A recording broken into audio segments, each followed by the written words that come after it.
Dear students, मेरे प्यारे मित्रों, दोस्तों एवं मेरे छात्रों, ये कविता आज मैं लाया हूँ। ये कविता अदम गोंडवी जी ने लिखा है। इस कविता का मुख्य उद्देश्य जाति प्रथा पर कुठाराघात करना। इस कविता का जो शीर्षक है चमारों की गली। ये कविता हृदय विदारक है। और जब मैं ये कविता पढ़ रहा था तो मेरा हृदय बहुत ज़ोरों ज़ोरों से रोने लगा। अजब है ये हमारी सामाजिक कुरीतियाँ। तो मैं सोचता हूँ मेरे बच्चों, ये कविता को ज़रा सा सुना जाए, शायद इस कविता से कुछ सीख मिले और समाज में जो जाति प्रथा की कुरीतियाँ फैली हुई थी, उन सबों को कुछ देर के लिए समझा जाए। चलिए, ये कविता का जो पहला लाइन है देखिएगा, सुनिएगा। आइए महसूस करिए जिंदगी की ताप को, मैं चमारों की गली तक ले चलूँगा आपको। देखिए, अमन गोंडवी जी ने लिखा है ये बेहतर लाइन। कितना है। जिस गली में मुखबरी की यातना से उब कर मर गई फुलिया बिचारी कल कुएं में डूब कर, है सधी सिर पर बिनौली कंडियों की टोकरी, आ रही है सामने से हर खुआ की छोकरी, चल रही है छंद के आयाम को देती दिशा, मैं इसे कहता हूं सरयू पार की मोनालिसा। कैसी यह भयभीत है हिरणी सी घबराई हुई, लग रही जैसे कली बेला की कुम्हलाई हुई, कल को हवा चाल थी पर आज कैसी मौन है, जानता हो इसकी खामोशी का कारण कौन है।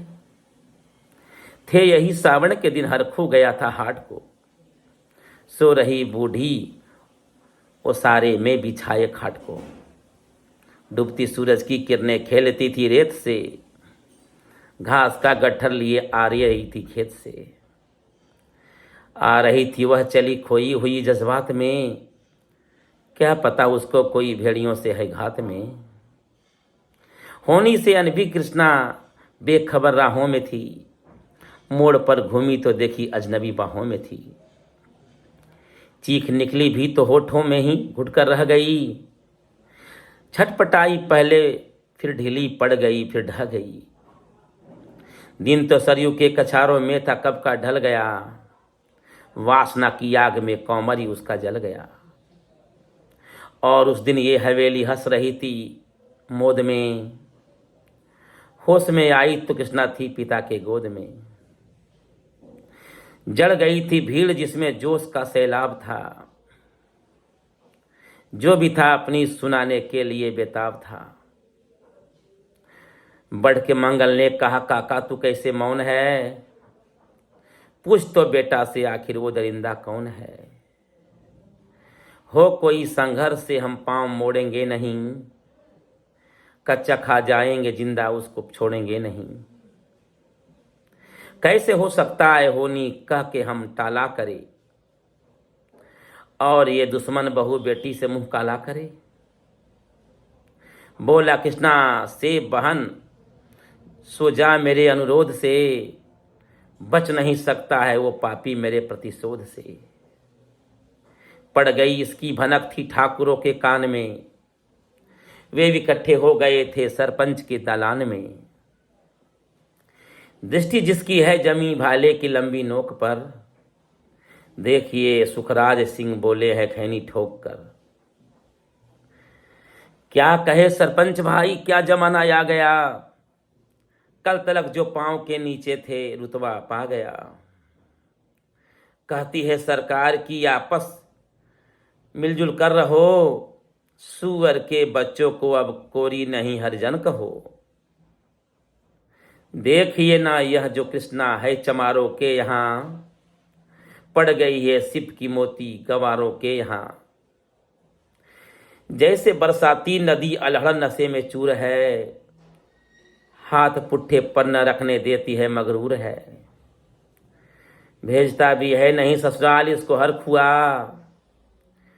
फिर कोई बाहों में भी इसको भींच ले तो क्या हुआ।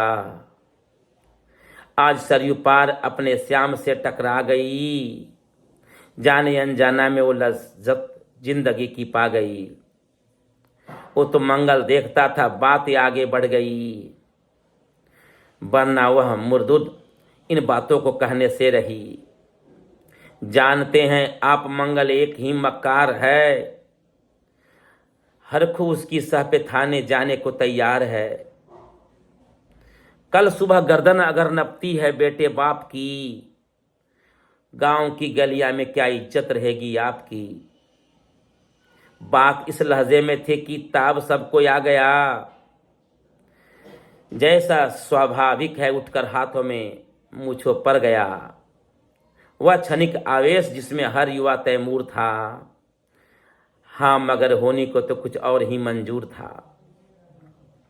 रात जो आया न उस तूफान में अब जोर था, भोर होते ही वहां के दृश्य ही कुछ और था।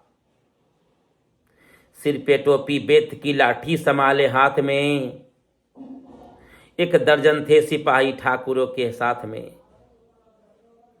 घेर कर बस्ती कहा हल्के के थानेदार ने, जिसका मंगल नाम हो वह व्यक्ति आए सामने। निकला मंगल झोपड़ी का पल्ला थोड़ा खोल कर, एक सिपाही ने तभी लाठी चलाई तोल कर। गिर पड़ा तो बढ़ के सिर पे बूटे से ठोकर दिया, बोल साले माल जो चोरी का था वो क्या किया। कैसी चोरी माल कैसा, जैसे उसने ये कहा, एक लाठी फिर पड़ी और होश भी जाता रहा। होश खोकर वह पड़ा था झोपड़ी के द्वार पर, ठाकुरों से फिर दरोगा ने कहा ललकार कर, मेरा मुंह क्या देखते हो, इसके मुंह पर थूक दो। आग लाओ और इसकी झोपड़ी को फूंक दो। और फिर प्रतिशोध की आंधी वहां चलने लगी, बेसहारा निर्बलों की झोपड़ी जलने लगी। दुधमुहा बच्चा वो बूढ़ा जो वहां खेरे में था, वह अभागा दीन हिंसक भीड़ के घेरे में था। घर को जलता देखकर वह होश थे खोने लगा, कुछ तो चुप बैठे रहे कुछ जोर से रोने लगा। कह दो इन कुत्तों के पिल्लों से कि घबराए नहीं, हुक्म जब तक मैं न दूं कोई कहीं जाए नहीं। यह दरोगा जी था मुंह से शब्द झरते फूल से, आ रहे थे ठेल थे लोगों को अपने रूल से। फिर दहाड़ा इनको डंडों से सुधारा जाएगा, ठाकुरों से जो भी टकराए वह मारा जाएगा। एक सिपाही ने कहा साइकिल किधर को मोड़ दें, होश में आया नहीं मंगल कहो तो छोड़ दे। बोला थानेदार मुर्गे की तरह मत बांग दो, होश में आया नहीं तो लाठियों पर टांग दो। ये समझते हैं कि ठाकुर से उलझन खेल है, ऐसे पाजी का ठिकाना घर नहीं है जेल है। पूछते रहते हैं मुझसे लोग अक्सर यह सवाल, कैसा है कहिए न सरयू पार की कृष्णा का हाल। उनकी उत्सुकता को शहरी नग्नता के ज्वार को, सह रहे जनतंत्र के मक्कार के पैरोकार को, धर्म संस्कृति और नैतिकता के ठेकेदार को, प्रांत के मंत्रीगणों के केंद्र की सरकार को मैं निमंत्रण दे रहा हूं, आए मेरे गांव में, तट पे नदियों की घनी अमराइयों की छांव में। गांव जिसमें आज पांचाली उघारी जा रही, या अहिंसा की जहां पर नथ उतारी जा रही है। तरसने के कितने मंगल की लंगोटी के लिए, बेचती है जिसमें कृष्णा आज रोटी के लिए। यही कहानी का भावार्थ तो मैंने नहीं बताया, लेकिन मुझे पूर्ण विश्वास है कि आज के बच्चे या आज के लोग निश्चित तौर पर जानते होंगे कि यह कविता का भाव क्या हो सकता है। ये बहुत सरल और बड़ी सारगर्भित कविता है। मैं आप सबों को यह कहना चाहूँगा कि I am the faculty of English. ये चैनल इंग्लिश का है, फिर भी मैं ये एक कविता डाला हूँ। ये कविता इतनी बेहतरीन है गोंडवी जी का कि मेरे हृदय को तार तर कर दिया। मेरे बच्चे, मेरे दोस्त, ये जात पात प्रथा ये क्या समाज में लगाए रखा है। बड़ा अजीब सी है ये प्रथा। किसने बनाया, कौन बनाया, बनाने का क्या कारण था, आज तक समझ में नहीं आया। इतना जरूर समझ सकता हूं